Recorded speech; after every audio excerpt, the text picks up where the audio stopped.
As a teacher, it is important to recognize and appreciate the cultural diversity of the classroom, particularly for Aboriginal and Torres Strait Islander students.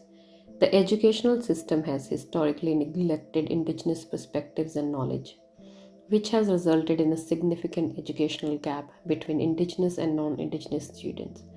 To address this gap, I believe in incorporating Aboriginal perspectives, knowledge, and traditions into the curriculum through culturally appropriate resources and materials.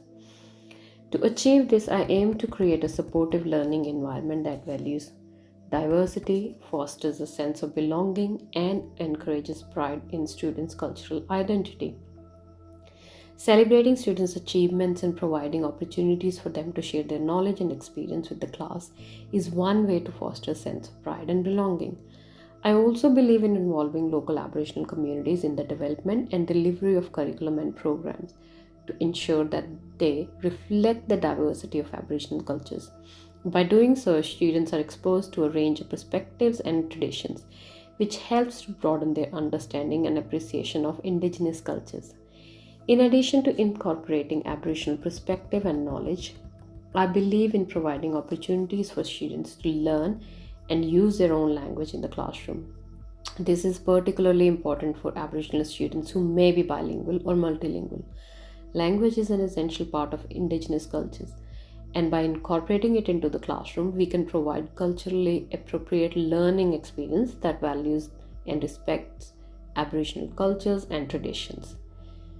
To promote reconciliation between Indigenous and non Indigenous Australians, it is crucial to recognize and address the impacts of historical and ongoing colonization, racism, and discrimination on Indigenous communities and individuals.